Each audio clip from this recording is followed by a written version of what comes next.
Well, good evening, good morning, wherever you find yourself today.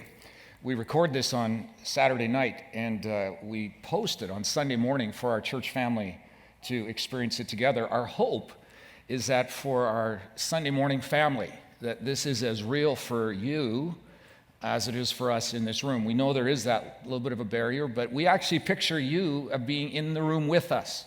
And so hope that you can receive and experience what we experience here in the room. Before I begin to take us into the next section of this book of Mark, letter of Mark that we're doing, I want to remind you of something I mentioned last week, that November is a month where we're doing a lot of community connection kinds of things, from a classic car show to Four Peak Challenge to a blood donor drive. And specifically a blood donor drive, we have a couple of representatives that are here in the lobby in the plaza tonight, and they would be so happy to sign you up for your slot for the 14th of November to let us suck the blood out of your body.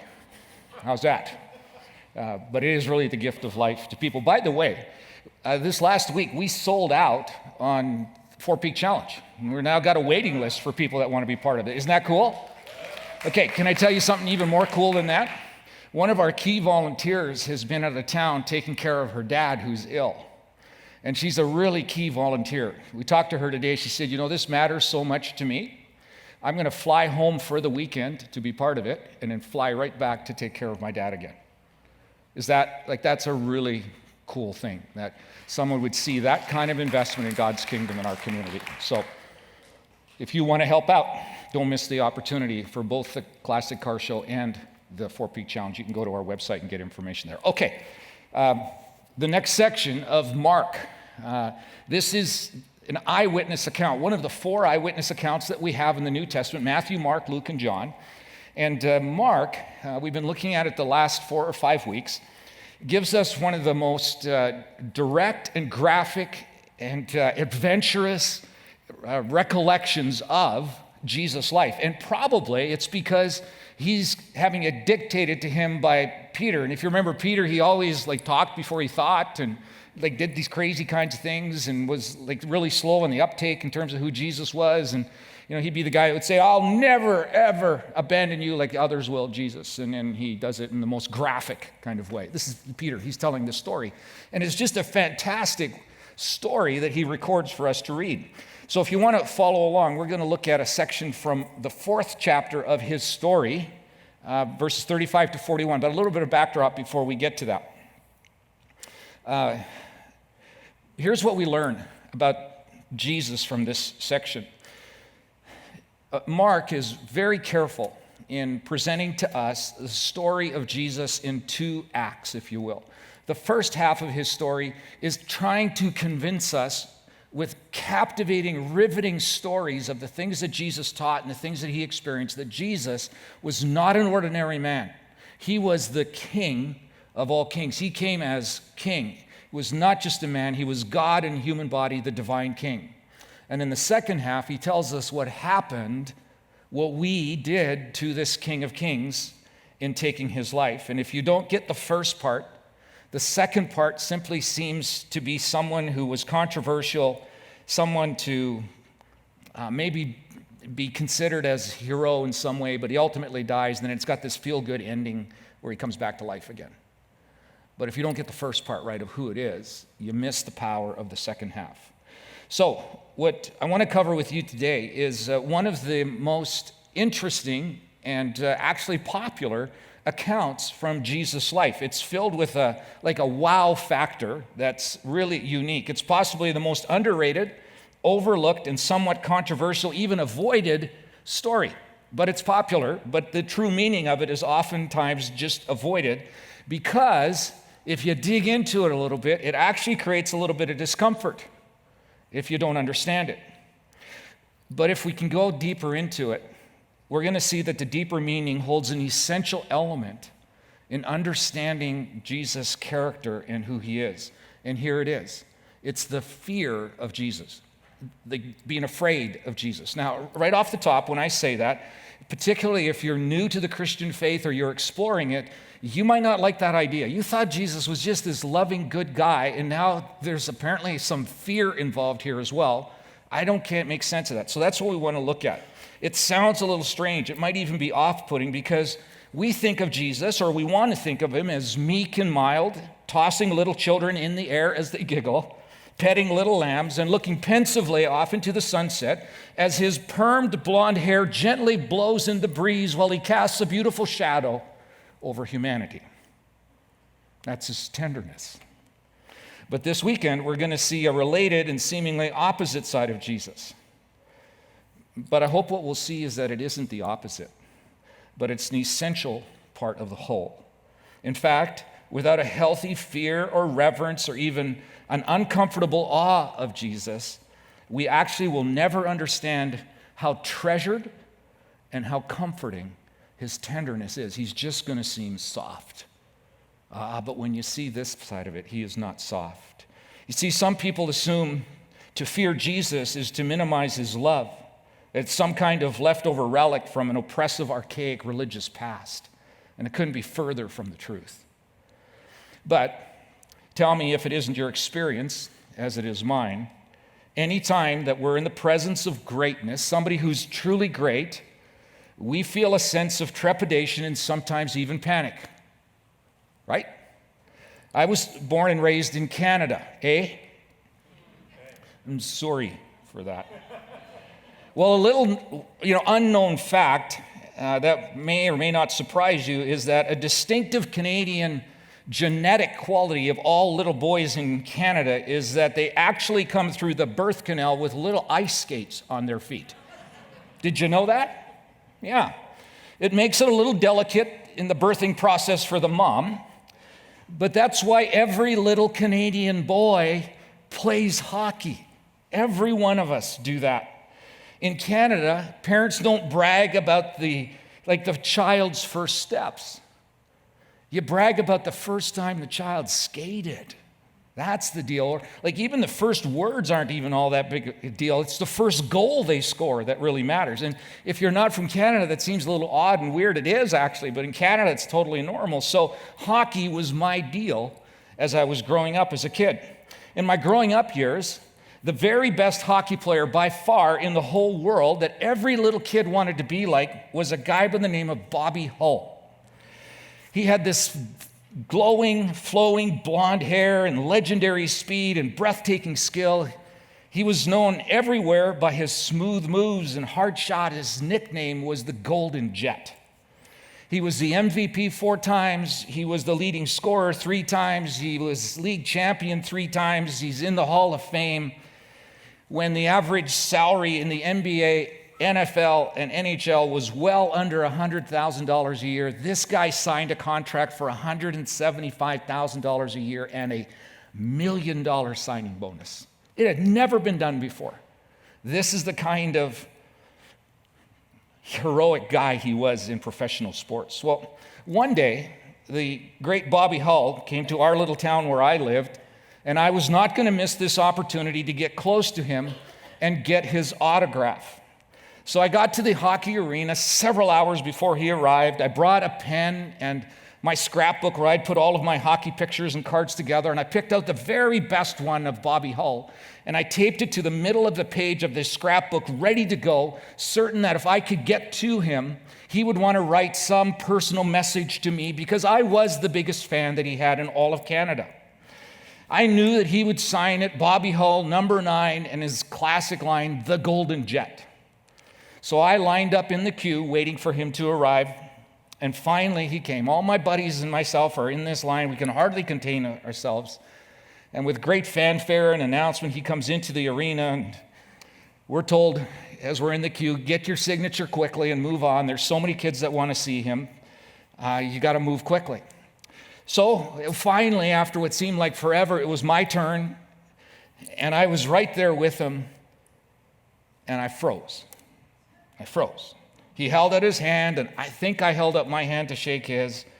He asked me my name, and I just stared at him. There I was, shaking hands with Bobby Hull. I started to sweat and kind of stammer, and I couldn't even remember my name to introduce myself to him. And one of his handlers saw that I was struggling with this, and it was going to take forever. So he came along and he grabbed me kind of by the shoulder or back and pushed me on through, and that was my opportunity. I was so intimidated by the great Bobby Hull, I missed the one and only chance to get his autograph. What a tragic story, right? Aren't you sad you came? Like, it's a bummer of a day, right? Well, it got redeemed just a few years ago when a friend of mine who collects sports memorabilia said that he had found a skate in his collection and wondered if I might want it. And this is what he brought me. It's signed by Bobby Hull, number 9, the Golden Jet. Isn't that a cool thing? Not for you. For me, it's a big deal. Because this is him, and I remember when I got this moment, I'm in the presence of what to me is greatness, and I get all nervous, and I can't remember my name, and I miss my opportunity. You see, the presence of greatness has a strange effect on us.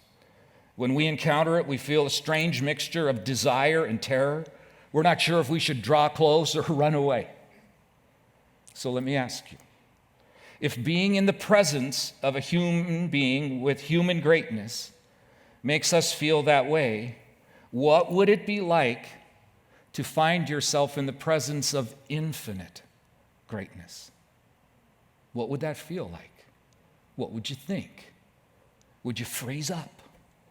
What would you think to say? Could you say anything at all? What would you do if it was infinite greatness?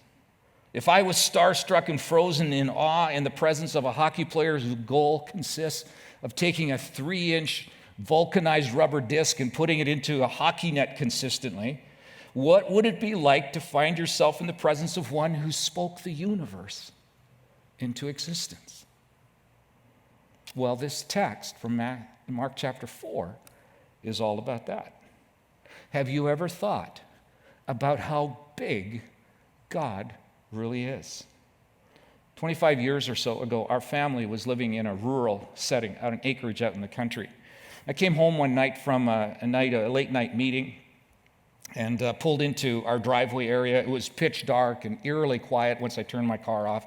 Got out of my car, and for some reason my attention was drawn to the starscape above. There was just a sliver of the moon, no street lights, no house lights. It was pitch dark, and somehow for the first time in my life I saw the stars. And they were three-dimensional to me. I'd never seen that before, where some were distant and some were close, some were large, some were small. It was just a mass of stars. I had never seen so many stars in the sky. I stood there in amazement for the longest time. I had this sense of God's presence in what He had made. Here's the interesting thing to me. Astronomers tell us that the human eye can take in about 5,000 stars in one view. 5,000. They also estimate that there are 3,000 billion trillion stars. That is 3 with 24 zeros behind it. What's more, the Bible tells us that God's named every one of them. Every one of them has His name, and He keeps them straight. I couldn't remember my own name when I'm in front of Bobby Hull, and He can remember all 3,000 billion trillion stars. Hi, Aurora. How you doing, Luna? Each of those stars puts out 500,000 megatons of energy, which makes no sense to me. I don't even know how much that is to you. Every second. And God created them just by speaking them into existence. What do you do if you're in the presence of that power? How are you supposed to feel in the presence of that God? Well, this is what happens in today's portion from Mark's eyewitness account. And it starts like this. Verse 35 of chapter 4. It says, as evening came, Jesus said to His disciples, let's cross to the other side of the sea. A little context here. They're in northern Israel, Sea of Galilee. They're on the eastern side, eastern shore someplace, maybe the northeast side. And they're going to cross over about an hour or two sail or row to the other side. They're going to go visit some non-Jewish people. We'll find out in the next story. Verse 36 says, so they took Jesus in the boat and they started out, leaving the crowds behind, although other boats followed. So here's this little armada, this little fleet of boats, and they're rowing across. Maybe there was sufficient breeze that evening, we don't know. They would put up a sail, and they would sail across to the other side, an uneventful evening. However, it all changes in the blink of an eye when verse 37 says, "But soon a fierce storm came up. High winds were breaking into the boat, and it began to fill with water." Just pause for just a second. That word fierce, if you take a look at the original Greek, it's the word magna, or we would say mega. This is a mega storm came up. That word we're going to find 3 times in this short passage. This must have been some kind of storm, because surely these experienced fishermen had seen lots of these storms before. But somehow this one is unique and gets them into deep trouble. This part of Israel is a bit unique in its geography and topography, and it's prone to these unusual and fierce mega storms. The lake itself is about 700 feet below sea level. It's the lowest freshwater sea in the world, and it's encircled by mountains that rise to about 9,200 feet. So you have almost 10,000 feet of difference, which means this kind of phenomenon happens. You have the cold air up in the mountains, and it sweeps down sharply and quickly down into the lower basin of warm water coming off the lake. And that creates these unpredictable, violent storms. There actually seldom does the National Weather Service predict these. They just happen. A few years ago, Elfie and I were in Tiberias. It's on the eastern shore of the Sea of Galilee. And one of these storms blew up. I don't know if it was as severe or not. You know, we get monsoons here, but this was a monsoon on steroids. Lightning and thunder and torrents of wind that are driving the rain horizontally. That evening, we had gone to a historic wine bar in Tiberias, and it was more like a cave that had been built out of limestone, thick limestone. But here's the thing, the rain was coming down and the wind was so strong we could hardly hear each other over the pounding on the limestone wall, which was so thick. It was amazing. You know, it's one of those storms where you can feel you're in it, not just hear it, but you feel you're in it. Well, I imagine it was one of those storms that circled this little armada of boats, and they quickly get in trouble. Meanwhile, the next part of the story is really hard to understand. It says that Jesus was sleeping, in verse 38, in the back of the boat with his head on a cushion. Really? Does that seem a bit odd to you? This thing is crazy. This is a wild storm. How in all the world is he sleeping? Maybe he's just fake sleeping, right? Well, actually, it could be. Got to pause here for a second. This is the second place where we read irrelevant information. This has got nothing to do with the overall theme, so stick with me here for just a second. It's actually an irrelevant piece of information that Jesus had his head on a cushion. Just like a few verses earlier, it says that they got into a boat and were going to sail across or row across the lake, and it says there were other boats with them. That has no place in the story. Why is this here?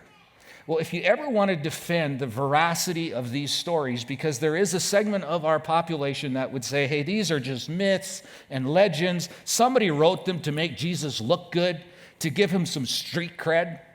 But here's the thing. These don't read like legends read. They're not written in that format. They include irrelevant information like cushions and other boats. They read like eyewitness accounts. They read like that. And that's exactly what they claim to be. They claim to be a depiction, a story of what really happened. So if you get questioned, you can go, well, look, it's not written like a legend. It's written like an eyewitness account. In any event, we know that Jesus is asleep or fake sleeping or whatever is happening here. But we know that he does it intentionally because he brought this pillow or cushion with him. You see, when you bring a pillow with you, you intend to sleep. When I see you bring a neck pillow into the gathering, I know you plan to sleep. I know that. And I'm happy that you do. It might be just what you need. But why the pillow for Jesus, and why the intentional sleep? Well, we're going to see in a bit, it appears to be a setup for something that he wants to show them. So what started out as a breeze seems to have quickly turned into something much more. And Jesus' friends are afraid because it's a mega storm. I got to thinking, I wonder how long it was before they debated between themselves whether they should wake up Jesus or not. How long it took before they were a bit frustrated that he could sleep through something like this while they're terrified. And how long before they concluded that if he could heal sick people, cast out demons from possessed people, and raise dead people, he must be able to do something about this storm. I wonder if it wasn't finally Peter, because this is Peter, where he says, oh, forget it. I'm going to go wake him up, and I'm going to try to get him to help with this, because he really should do something. He should do something. This is what we read in the latter half of that verse. The disciples woke him up shouting. Of course they were shouting. They needed to be heard over the storm, but my guess is they also shouted out of fear and frustration and panic, and they say, Teacher, would you calm the storm? No, they don't. They ask this out of the context question till you understand why they would ask it. Teacher, don't you care if we're going to drown? Now, does that seem like a remarkable question to you? It does to me. But this picture of what they ask goes right to our hearts. Because everyone who's ever tried to live a life of faith in this world has felt this sometimes. Everything is going wrong. We're sinking. And God seems to be asleep, absent, unaware, or worse. He just doesn't care. Been there? Yeah, we all have. It's like we say to him, God, if you loved us, just like Jesus' friends are saying, you wouldn't let us go through what we're going through. And if you really loved us, you wouldn't do that. You wouldn't make it so that we're about to sink. You would rescue us from this. You would help us endure this deadly peril. You would end the pandemic. You would protect my job. You would get me a job. My dad or a wife or husband wouldn't have died. My child wouldn't have gone through the destructive path that they went through. God, if you just cared, you can do something about it. But you're choosing apparently not to do something about it. And I'm not questioning your ability. I'm questioning whether you love me. Because I pretty much think if you love me, you wouldn't let me go through this. So Jesus wakes up and he responds the way that we wish Jesus would respond to all of our uncertainty when we go through tough times, whether he reads us, really loves us or not. Verse 39, we read this. When Jesus woke up, he rebuked the wind and said to the waves, silence, be still. And suddenly the wind stopped, and there was a great calm, and it's a great day. Jesus has said yes, he does in fact love them. Everything's going to be okay. Things have calmed down. It says that Jesus rebuked the storm. Rebuke means that you speak to someone in a way that they're obviously accountable to you for something. Like a young son or daughter, no, you're not allowed to speak to your mom that way. You're not. No, you're not allowed to brush the dog's teeth with your toothbrush. You're not allowed to do that. No, you're not allowed to pee in the sink. You're not allowed to do that. It's more like Jesus is speaking to a disobedient teenager when he speaks to this storm.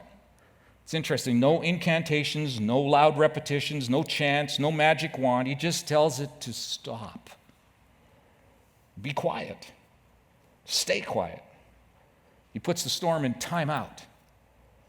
And the storm slinks away. But not only does the wind die, but equally amazing is the lake is instantly calm. There's a mega calm. First there was a mega storm, and now there's a mega calm. And typically it would take several hours for a body of water that size that's churning with waves like this to settle down. But it happens instantly, according to what is written here. All that to set up the real question Jesus wants to ask them when they ask the question, do you not love us? And Jesus says this. He asks them, why are you afraid? Do you still have no faith? Why are we afraid, Jesus? Did you sleep through the whole thing? Why are we afraid, really? Here's why we're afraid. We thought we were going to die, Jesus. We knew you could do something about this, but you weren't, and so we were afraid you didn't love us, because if you loved us, you wouldn't let these things happen to us. But Jesus' question to them has a thought behind it. The thought is this: guys, your premise is wrong. Your assumption is wrong. You should have known better than that. I do allow people I love to go through storms.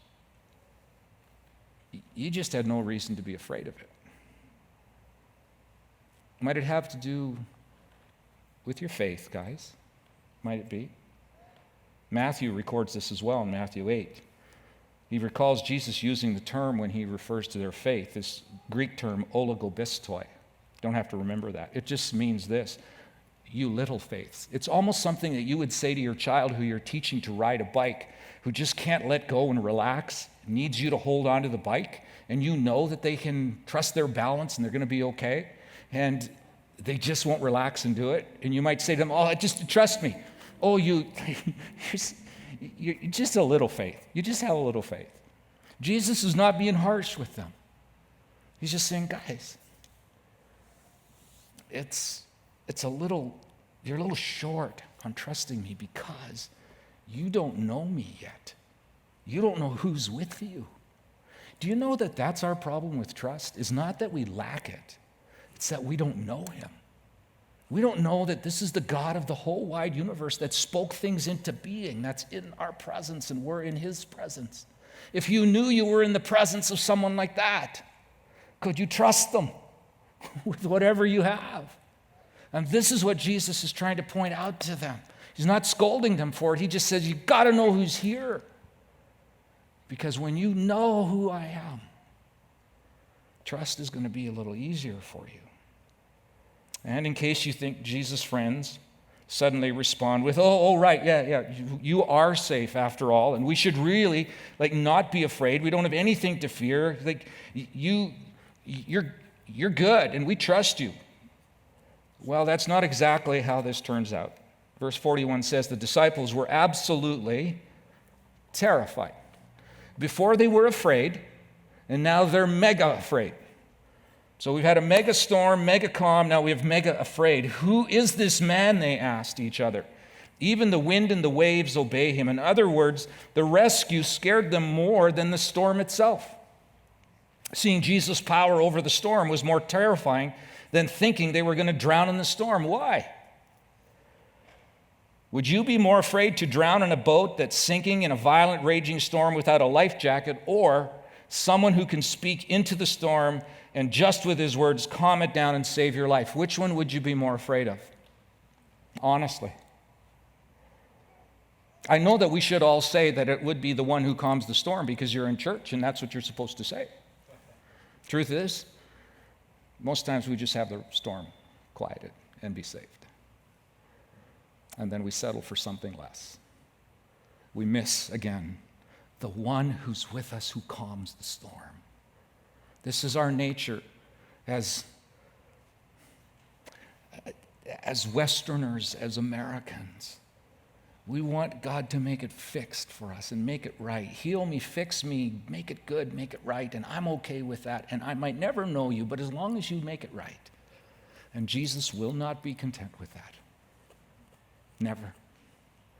He wants us to know who he is as the one who speaks creation into being. Why are we more terrified in the calm than in the storm?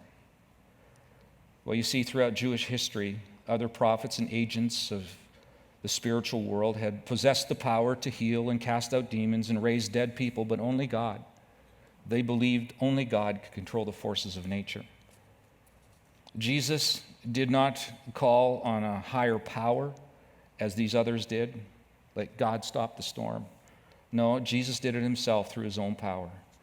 No wonder they ask, who is this man that wind and sea obey him?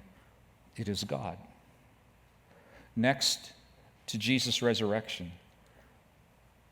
this might be his greatest miracle, for he reveals to them who he is.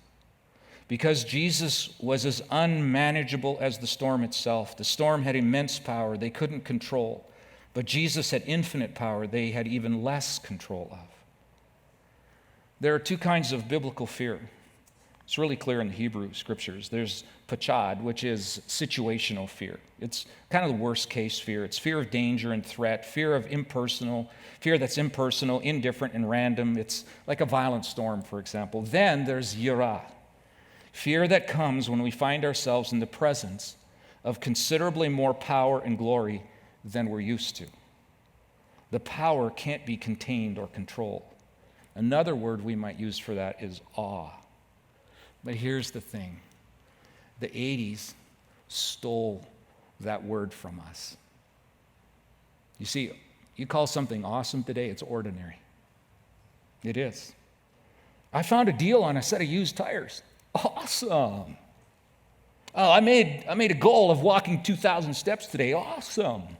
It's awesome. I found my keys in my pocket. Awesome. Biblical awe is a sort of breathtaking, silence-producing, wonder-making, amazement, mystery, astonishment, gratitude, admiration, and spontaneous worship that one experiences when one realizes that one is currently in the presence of infinite, untamed power, glory, and love of a king. That's awesome in biblical proportions, and this is who Jesus wants us to know we live every day with if we said yes to him. That's why he says, don't be afraid. Not because the circumstances aren't difficult, not because you might not make it through, not because you might drown. No, because I'm here, and I'm here in power and authority. So what does it mean for us? I wonder, and I start here with me, if we have lost almost all of our concept of awe, respectful fear for Jesus and his power and glory. Without some careful thought, Jesus can easily become our pal, our buddy Jesus, our homeboy, our fair-skinned, blonde-haired shepherd snuggling with lost sheep, or the person who opens the door on Halloween doling out candy when we shout trick or treat. And he's just the giver of stuff and the giver of good health and the giver of that. Do you know that if when the door opened on Halloween and you saw Jesus rather than a friendly homeowner, you'd likely die? It wouldn't be good for Halloween, but it might be good for our soul. I believe that the reason that so many of us are bored with our faith and so casual and unmotivated in our obedience is because we have little awe for Jesus. Respectful fear. He spoke to the weather, and it immediately obeyed him. This is the Creator God. Here's the second thing. We're more actively afraid of the storms that come our way than respectful fear of Jesus. But ironically, the storm is impersonal and doesn't love us. Yes, it feels untamable and even unsurvivable at times, but only Jesus has not only untamable power, but untamable love for you. If Jesus' friends, as well as us, really knew that Jesus loved them, if they had really understood that he is both powerful and loving, they actually would not have been afraid. Their premise that if Jesus loved them, he would not let bad things happen to them was wrong. We can love someone and still let bad things happen to them because he does not just love, he is love. There's a critical moment in The Lion, the Witch, and the Wardrobe where four children first hear about Aslan, the lion that represents Jesus in C.S. Lewis's classic story. They're told that the lion, Aslan, is coming back to Narnia and he wants to meet with the children. To which Lucy says, "Is he a man?" "Aslan a man?" said Mr. Beaver sternly. "Certainly not. I tell you, he is a king of the wood and the son of the great emperor beyond the sea. Don't you know who is the king of the beasts? Aslan is a lion, the great lion." "Oh," said Susan. I thought he was a man. Is he quite safe? I shall feel rather nervous about meeting a lion." "Oh, that you will, dearie, and no mistake," said Mrs. Beaver. "If there's anyone who can appear before Aslan without their knees knocking, they're either braver than most or else just silly." "Then he isn't safe," said Lucy. "Safe?" said Mr. Beaver. "Don't you hear what Mrs. Beaver tells you? Who said anything about safe? Of course he isn't safe. but he's good. He is the king, I tell you. Here's the question to ponder. In today's text, who really got woken up by the storm? It wasn't Jesus. He was wide awake. It was his friends who didn't know the greatness that they were with. They woke up to the awesome power of an untamable power and love of Jesus. It's possible that whatever storm you face in this very moment, the better assumption and the premise is this: rather than say, if God loved me, bad things won't happen, the better premise would be this: if God loves me, I don't need to be afraid when bad things happen to me, because he is great and he is good and he is present. Jesus, nobody can really describe how good you are nor how great you are. Would you help us get past a familiarity that minimizes your power? Jesus, you are untamable, uncontrollable. You're good and you're loving, but you are great and you are strong. May we have a reverent awe, a respectful awe of you. The oddest thing, Jesus, you know this about us, when we see that in you, as scary as that might be, it actually takes our fear away, for we learn how strong you really are. So Jesus, would you do for us what you did for your friends in that boat? Would you show us your power? And you don't have to. You've done it over and again. But would you? For the sake of us growing in our awe of you, King Jesus. And we'll be grateful for it.